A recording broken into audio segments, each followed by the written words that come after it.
Olá, eu sou o professor Carlos Ribeiro. Estou aqui para apresentar o desafio número 2 da Maratona Cactus. E como vocês podem ver, seguindo aquele tema acerca dos biomas brasileiros, nós temos agora a caatinga. Então vamos utilizar o mandacaru, típico da caatinga, junto com as potências de 2. Lembrando, o objetivo desse vídeo é dar a você uma orientação, professor, de como você pode aplicar e orientar seus alunos na hora do desafio número 2. Então vamos aqui primeiramente conhecer o desafio ou conhecer aquilo que vai ser apresentado aos alunos. Então, como vocês podem ver aí nesse slide, nós temos a parte principal dividida em três partes. Ou seja, o desafio número 2 está dividido em três partes. A primeira parte nós estamos chamando de mandacaru. A segunda parte é a folha que a gente chama de grande mandacaru. E a terceira folha é a folha que nós estamos chamando de espinhos. Mas fique atento com uma coisa. A parte 1 e a parte 2 são para o nível sexto e sétimo anos, ou seja, o nível 1. Já para o nível 2, oitavo e nono anos, você vai usar tanto a parte 1 como a parte 2, mas você vai acrescentar também a parte 3. Então, para deixar bem fixo, nível 1, você vai usar a parte 1 e a parte 2. E para o nível 2, que é o oitavo e nono anos, você vai usar a parte 1, a parte 2, mas você vai acrescentar também aí a parte 3. Cada um desses níveis, cada uma dessas partes, quer dizer, tem um desafio envolvendo cactos e potências de 2. E a dificuldade vai aumentando gradativamente. Então, a parte 2 é mais difícil do que a parte 1, e a parte 3, que é voltada exclusivamente para o nível 2, é um pouquinho mais difícil do que a parte 2. A parte 1 ela é uma espécie de aquecimento, para o aluno ele entender como é que é o funcionamento do desafio, como é que funciona a questão dos cactos, as potências de 2, que nós vamos já falar que aparecem nesses cactos. Cada cacto desse, ou mandacaru, você vai ver que representa um número. E aí as regrinhas de como é que nós sabemos qual cacto vai representar qual número, nós vamos ver daqui a pouco. Mas está tudo explicado aí nessas folhas, tanto na parte 1 como na parte 2, como também na parte 3. Então vamos agora ver exemplos de problemas que aparecem nesse desafio. Não são exatamente os problemas que vão aparecer, claro, mas vocês vão ver exemplos de como é que está funcionando esse desafio. Então notem aí que esse é um típico exemplo de um problema que vai estar caindo no desafio. Percebam que você tem um cacto e eu quero saber que número esse cacto ele representa. Vejam algumas características. Cada cacto aqui, no caso esse cacto específico, ele tem potências de 2. Por exemplo, aqui aparece o 1, o 2, o 4, o 8, o 16, o 32 e o 64. E ele vai representar um número. Como é que eu sei qual o número que representa o cacto? Veja que alguns números, por exemplo, o 1, ele está entre uma flor pintada de preto e uma flor pintada de branco. Já o 4, ele está entre uma flor preta e outra flor preta. Já o 32 está entre duas flores brancas. Então, essa dinâmica de estar entre flores pretas e flores brancas é que vai determinar como é que você vai usar essas potências de 2 para saber que número esse cacto ou esse mandacaru ele representa. A regra que vai estar lá no desafio é a seguinte: se o número estiver entre duas flores de cores diferentes, como por exemplo uma branca e uma preta, você não contabiliza ele. Já se o número estiver entre duas flores da mesma cor, que podem ser duas flores pretas ou duas flores brancas, você vai somar eles. Então, por exemplo, aqui eu não conto o número 1, eu não conto o número 2, porque eles estão entre flores de cores diferentes, mas eu vou contabilizar o 4. Então, eu vou colocar aqui, ó, 4 mais. Vamos ver se tem outro número aí que vai ser contado. O 8 não conta, porque o 8 está entre uma flor preta e uma flor branca. O 16 eu também não conto, ele está entre uma flor preta e uma flor branca. Já o 32 eu conto ele, porque ele está entre duas flores brancas. Então, vou acrescentar aqui, ó, mais 32. Será que eu acrescento agora o último número, que é o 64? Veja que o 64 está entre duas flores pretas, que são da mesma cor, então. Então, eu vou acrescentar aqui 64. Já passei por todos os números, não tenho que acrescentar e nem retirar mais nenhum número. Então, esse cacto aí, ele representa o número 100. Então, essa é a representação aí desse cacto. Esse cacto, ele representa o número 100. Ou seja, a regra aqui, no caso desses cactos, usando as potências de 2, são, se o número está entre flores diferentes, de cores diferentes, você não conta ele. Mas, se ele está entre flores iguais, que podem ser brancas ou pretas, então você contabiliza ele na sua soma. Então, aqui é o cacto que representa o número 100. Então, agora você pode ver outro exemplo em que é dado um cacto em branco, então não tem nenhuma pintura inicial nele, e você deve representar o número 18, ou seja, você deve pintar esse cacto de forma a obter o número 18, que ele represente o número 18. Como é que a gente faz isso? A primeira coisa que nós temos que perceber é como é que o 18 ele é descrito como soma de potências de 2. Então você percebe que o 18 ele se escreve como 2 mais 16, que são duas potências de 2 ó, que aparecem no caso desse cactus. Aparece aqui o 16, aparece aqui o 2. Então você sabe que o 2 e o 16 eles devem aparecer entre flores da mesma cor. Todos os demais números que estão presentes, todas as outras potências de 2 que estão presentes nesse cactus, ele deve desaparecer. Para isso, eles devem estar entre flores de cor diferente. Então, vamos fazer isso, vamos fazer essa pintura. Então, o 2, está aqui o 2, eu vou deixar ele entre duas flores brancas. Não vou fazer nenhuma pintura, já está branco, então vou deixar branco. Mas no 4, eu vou pintar essa flor aqui de preto. Porque como essa flor aqui eu vou deixar branca, se eu pintar essa aqui de preto, então o 4 vai estar entre uma flor branca e uma flor preta. Então, pintando aqui, ó, pintei de preto. Agora vamos ver o 1. O 1 também não deve aparecer. Como essa flor aqui eu já deixei ela branca, então essa flor aqui, para o 1 não aparecer nessa soma, tem que ser preta. Então vamos pintar também essa flor de preto. Então pintei essa flor de preto. O 8 também não aparece, né? O 8 ele não deve aparecer. Como essa flor aqui já é branca, então também vou pintar essa flor aqui de preto. Então pintei essa flor de preto. Faço a mesma coisa com o 16, só que o 16 ele deve estar entre flores iguais, né? Porque ele aparece, ó. O 16 ele aparece quando eu escrevo o 18 como soma dessas potências. Como aqui já é uma flor preta, para o 16 estar entre flores de cor iguais, você vai pintar isso aqui de preto. Então, pintamos aqui também, ó, de preto. O 32 deve desaparecer, como aqui já é uma flor preta, basta deixar essa aqui branca, não precisa realizar aí uma pintura. E o 64 também, uma vez que aqui já é uma flor preta, você deixa essa aqui branca, então fica essa pintura aqui representando o 18. Uma coisa que vocês vão perceber é que cada número pode ser representado por duas configurações de cor. Então, aqui é um exemplo de uma configuração de cor que me dá o 18.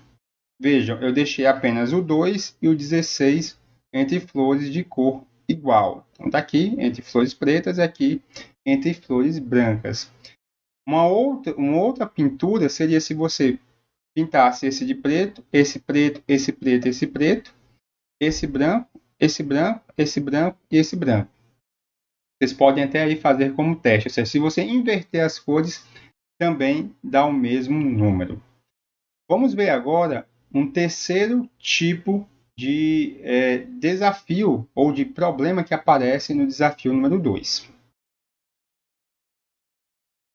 Vejam que esse cacto aí, que a gente vai chamar lá no desafio de grande mandacaru, ele já tem mais potências de 2 nele, né? Então, o anterior só ia até aqui, até o 64. A gente acrescenta o 128, 256, 512 e o 1024. Mas, mais do que as potências de 2, ele tem outra característica que é interessante. Ele aparece espinhos. Veja que alguns números Inclusive, esses números que têm espinho ao lado, eles estão um pouquinho mais escuros. Ó. Eu tenho 1, eu tenho 4, eu tenho 64, eu tenho 32, eu tenho o 512. Como é que a gente faz para saber que número representa esse cacto aqui maior que tem espinhos? Perceba que essa regra só vale para aqueles que têm espinho. Quando tem um espinho, para a gente saber que número ele representa, nós vamos fazer a seguinte conta. Nós vamos subtrair o número quando ele estiver entre duas flores de cor igual. Então vejam aqui no exemplo. Vamos começar pelo 1. Será que o 1 a gente acrescenta? Ó, 1 está entre duas flores de cor igual. Então, o 1 ele vai acrescentar na soma que você vai fazer. Só que ele tem um espinho ao lado. Como ele tem um espinho ao lado, a regra muda. Então, ele vai aparecer como menos 1.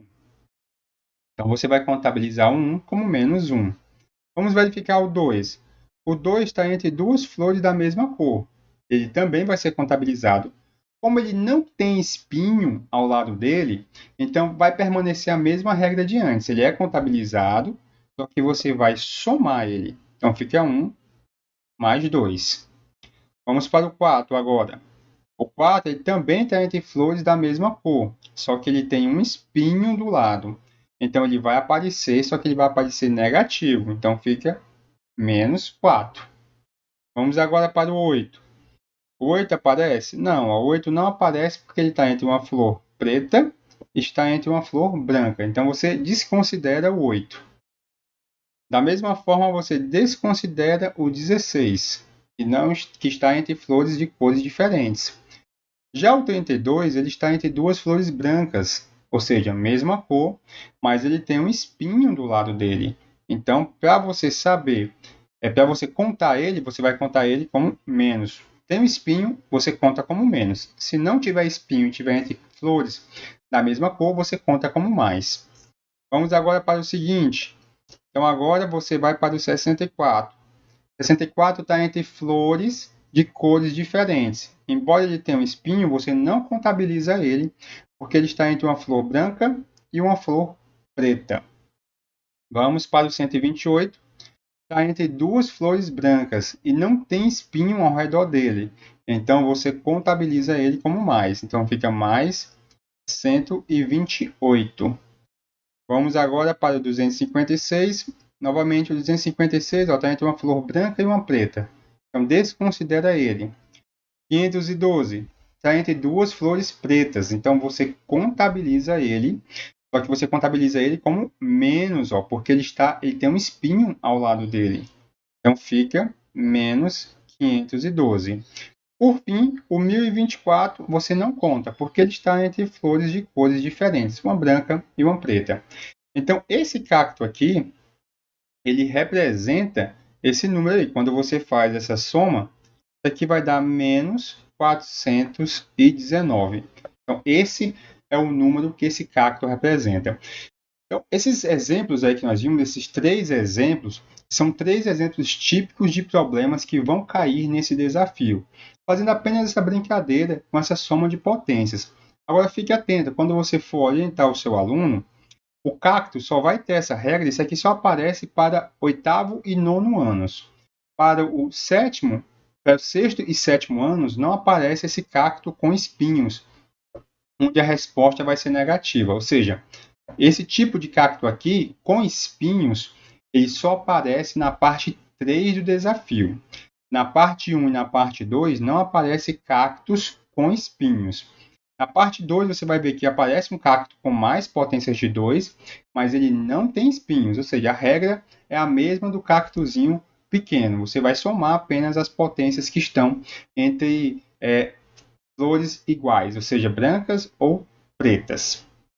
Agora vamos ver aqui qual a relação disso aqui, o que está sendo explorado do aluno com relação às habilidades dele da BNCC. Então, você pode ver agora nesse slide as habilidades que estão sendo cobradas do aluno. Então, ele vai ter que saber resolver problemas, né, com respeito a que envolva cálculos, números naturais, isso pensando no 6º e no 7º anos. Ele vai ter que bolar uma estratégia, ver como é que um número consegue ser expresso usando aqueles números que aparecem no Mandacaru, no Cacto, né? Por exemplo, o exemplo que a gente viu do 18, né? Ele tinha que perceber que o 18 é 2 mais 16. Aí depois ver a questão da pintura. Então, essas estratégias de pensar o número como uma potência de 2 estão sendo abordadas aqui. Uma coisa interessante é que na parte 2 vai ser cobrado que ele saiba o que é um número primo. Então, por isso que entra essa segunda habilidade aí, classificar números naturais em primos e compostos. Então, vai ter uma pequena equaçãozinha envolvendo o número lá. Ele vai ter que saber fatorar o número, mas é uma fatoraçãozinha simples, como vocês vão perceber no desafio. Mas ele deve saber o que é um número primo. Por fim, a mesma habilidade, praticamente, com relação ao nível de oitavo e nono ano, só que envolvendo números inteiros. Como vocês perceberam num exemplo típico de desafio que vai cair na parte 3, que é para o oitavo e nono anos, vai cair números negativos. Então, ele tem que saber o que é um número inteiro, saber resolver operações, né? Brincar lá com os números inteiros. Planos de aula sugeridos. Então, isso foi sugerido aqui a vocês, tá? Inclusive, vocês podem clicar nesse PDF, vai ser entregue material também em PDF para vocês, muito parecido com esses slides que a gente está vendo aqui. Então, esses dois planos de aula para que você possa usar como base para ajudar os seus alunos. O primeiro plano de aula é com respeito às propriedades de potências, né? Então, é saber mexer lá com as potências, visto que o desafio envolve potências de 2, você pode usar isso para abordar algumas características, como é que eu somo duas potências, como é que eu boto em evidência, como é que eu subtraio potências, divido potências. É uma espécie de revisãozinha. E também foi sugerido aqui um plano de aula de apenas você caracterizar o que são números primos e compostos. São planos de aula simples, já que o desafio ele envolve coisas simples, né? Então você não precisa se aprofundar muito em cada um desses temas. Apenas relembrar a questão das potências e relembrar o que é um número primo. Obviamente também você vai relembrar ao aluno o que é um número composto. A aplicação desse desafio, novamente, nós levamos em consideração as condições de cada escola, cada estado, cada cidade. Então, lembrando, tudo aqui para vocês que está sendo sugerido é apenas sugestão. Vocês têm que se adaptar à realidade da sua escola, ver quais são as regras sanitárias da escola, da cidade, do estado e do país, para que o desafio ele seja feito com a maior segurança possível. E se você ajudou no desafio 1, você vai ver que é muito parecido aqui com o desafio 2. Na verdade, você vai ter um pouco menos de trabalho de aplicar esse desafio 2 do que você teve no desafio 1. Então, se a sua escola está podendo utilizar a modalidade presencial, você só tem que tomar cuidado para levar os alunos, aqueles dois grupos que você vai aplicar o desafio, para um local apropriado, mantendo o distanciamento. Aí você vai entregar o material, né, para cada um desses dois grupos, né, dos grupos da escola que estão participando ainda do desafio 2.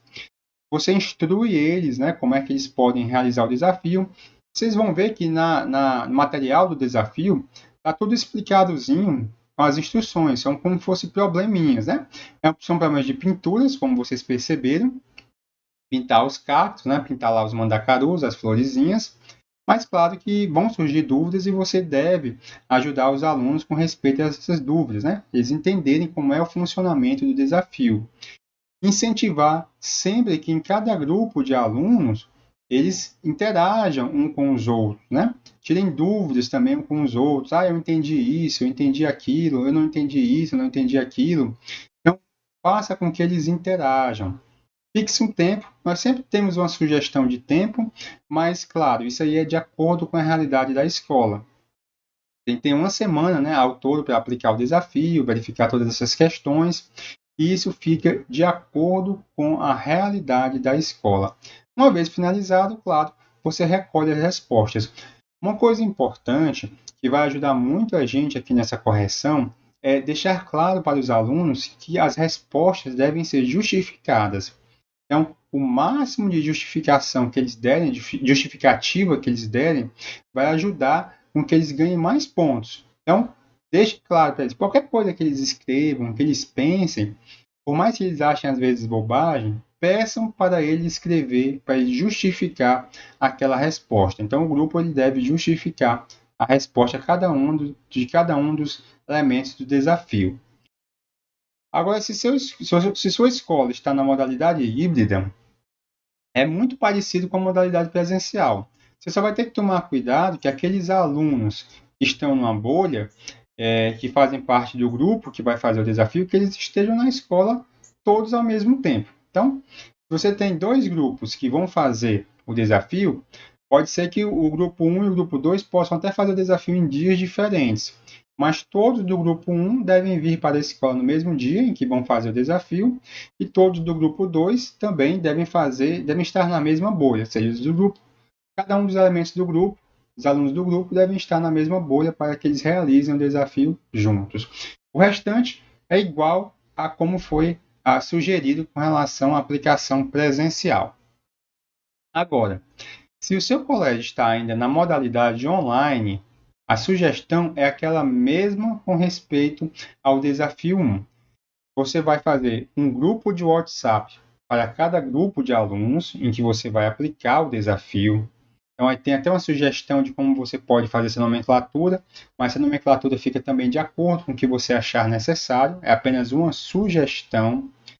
Então, você explica lá nesse grupo que vai ser aplicado o desafio, tira dúvidas dos alunos, pode até fazer um videozinho se você achar conveniente, explicando, olha, o desafio é assim, assim, assim, a gente pode fazer dessa e dessa maneira, funciona mais ou menos dessa forma, você pode fazer uns videozinhos e postar no grupo, deixando claro para os alunos que o grupo também serve para eles interagirem com respeito ao desafio.